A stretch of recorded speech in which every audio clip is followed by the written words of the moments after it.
Okay. Okay, for today's vlog, so pupunta naman tayo ngayon ulit sa Marikina, which is kung saan tayo last time pumunta. Ngayon pupunta ulit tayo doon. Samahan niyo ako and tapusin natin until dun sa Marikina area. Last time, di ko natapos kasi nga, yung working vlog 1 natin is nagka-problema. Lalo-lalo na kasi muntik masira yung ating camera, which is this mga camera or our 360 or our Insta360 camera natin. Muntik masira.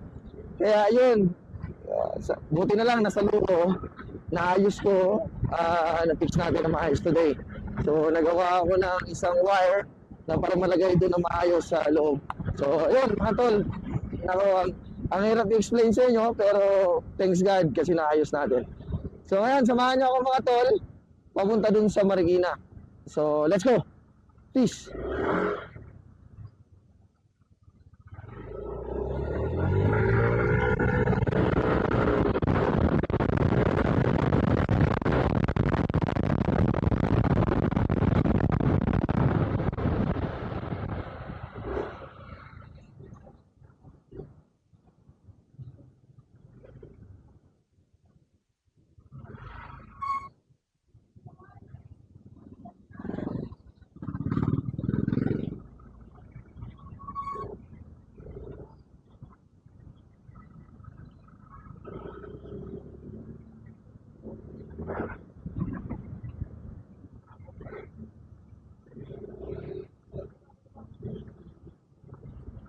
So, ngayon, wala na tayong ihatid. Katulad ng last time, meron ako tayong ihatid na mama natin, papunta dun sa Niyugan. Ngayon, wala tayong pupuntahan.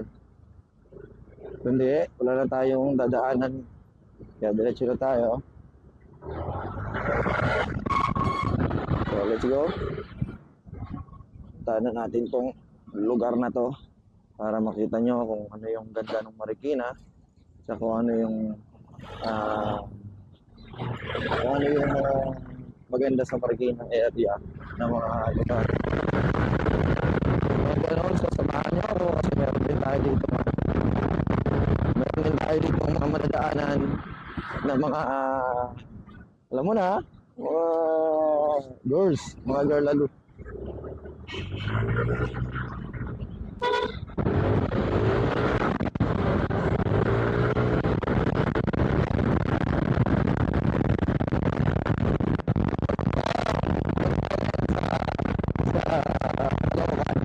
Sundin lang natin yung kasama natin. Let's go.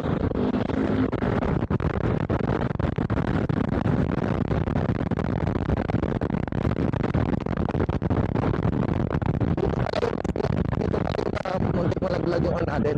Muntik malaglag yung camera natin. Yung 360 natin. Lalo dito sa area na to. Dito ko binagsak yung, muntik ko bagsak yung ito muntik mabagsak yung 360 natin. Kasi sobrang lakas ng hangin.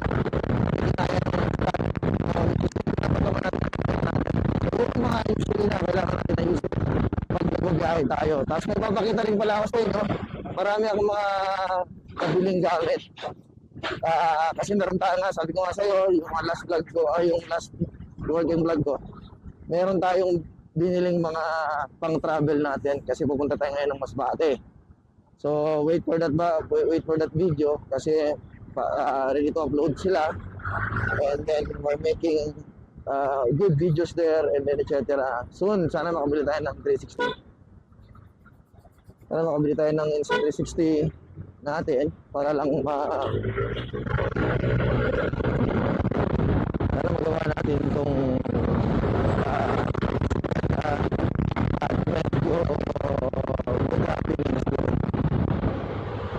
so let's go.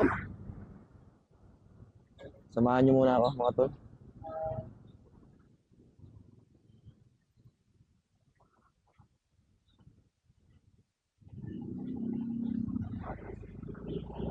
Let's go.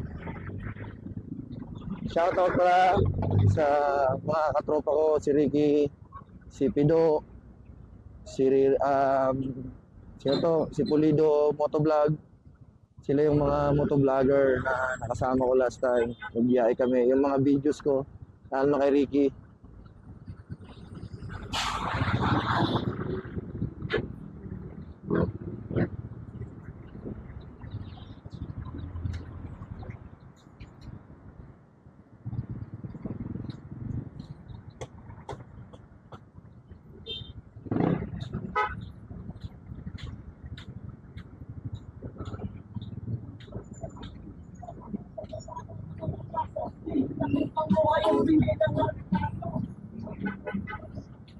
Ma-restrict tayo nito sa video natin.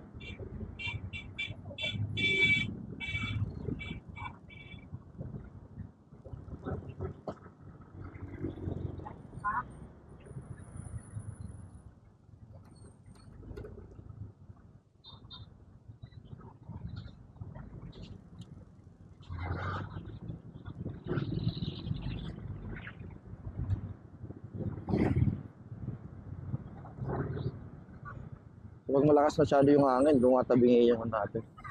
Tumatabingi yung camera natin. Pero okay lang.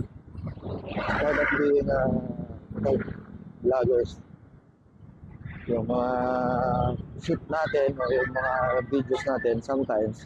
Pero okay lang yan kasi umiikot naman yan. So madali lang edit yan. So let's go. Ang editing ko pa lang medyo hindi pa ganun kaganda mga brothers ha. Kasi nga hindi pa naman tayo ganun on hand doon sa hindi pa naman tayo ganun on hand doon sa doon sa saan natin? Hindi pa naman tayo ganun kagaling doon mag-ayos ng editing natin, which is yung Insta360 na editing app. Marami siya, maraming mga editing area siya na kailangan natin pag-aralan. Kasi nagkaroon na tayo ng mic, meron tayo external mic, yung microphone natin, this one, and then meron tayo external mic na nakakabit lang sa helmet natin, and then also meron din tayong mga accessories na nakalagay. So yun, mga tol, sana makatulong to sa inyo pag naggawa. Bumili kayo ng Insta360. X3 pala yung natin ha, X3. So hope magandahan kayo sa X3. Maganda siya, sobra. Siyempre, mas iba yung 6X. Kasi 6 times yung yung X4, 8 times yung graphics niya. So actually, hindi naman doon nabibase Hindi naman ang base doon yung quality. Ang quality dito, kung paano natin igawa ng video, every single alis natin. So isa na kayo, ginagalaw-galaw ko camera kasi tumatabingin siya hirap naman kasi maluwag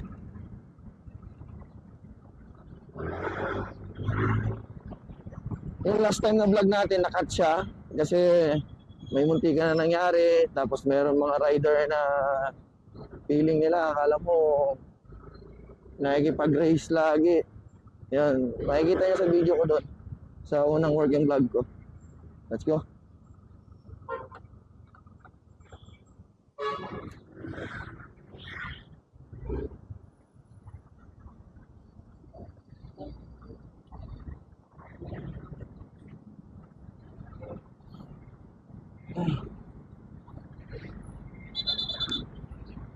Sa unang working vlog natin, makikita nyo doon yung mga videos natin kung ano nangyari sa atin. So, magandaan kayo doon sa unang video natin. Then, meron tayong working vlog na ilalagay ko lagi. So, every alis natin, gagawa ko ng vlog, tapos post ko lang lagi, mga tol. Para lang at least ma-entertain kayo, makakuha kayo ng idea, and then, para maging aware din kayo sa surrounding natin, lalo pa tayo mga motor rider. Iba talaga yung dating sa atin ng mga iba yung natin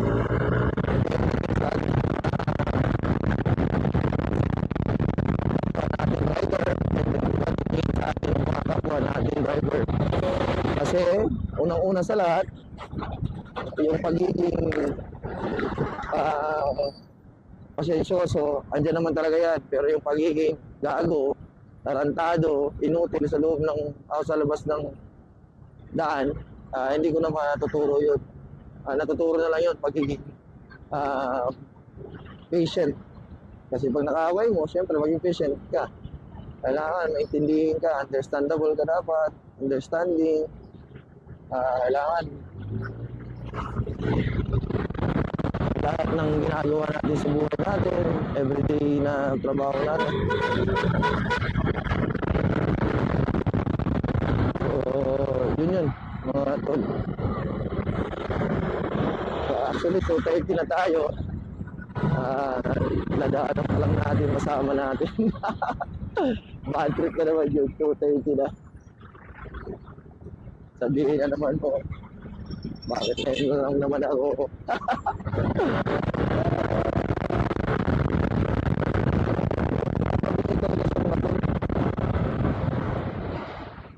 Hindi ko alam kung paano mapaganda dito.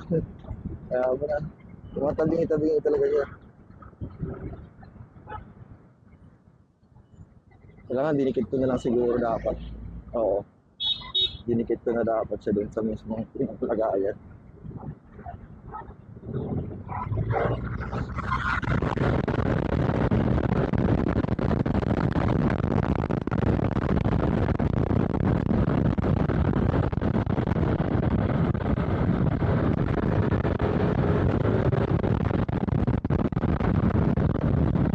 Dati kasi gamit natin ng D360. Ang gamit natin dati, GoPro na 6. Nasira. Nababod sa buko.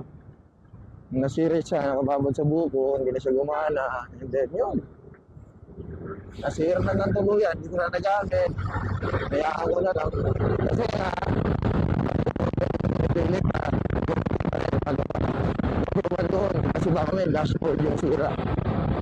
So, baka masira lang din ang tuluyan. So, hindi ko na ginamit. Iyaan ko na lang. Pero ang problema lang natin kasi maraming accessories.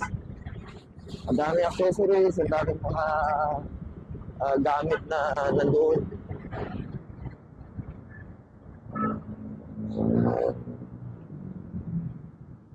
Yan nga, yung mga causes ng problema natin.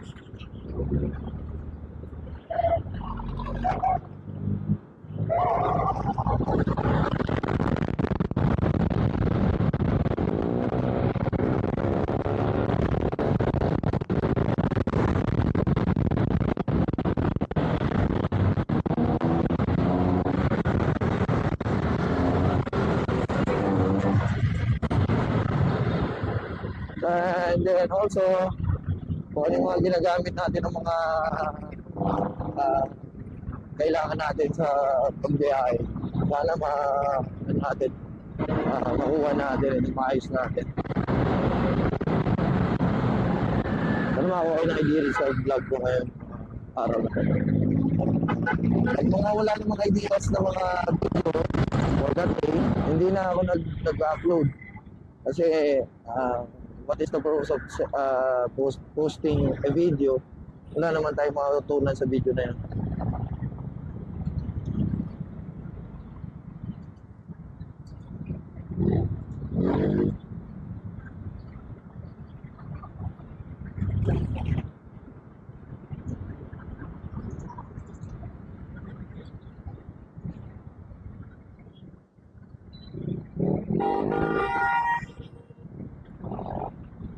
Waduh.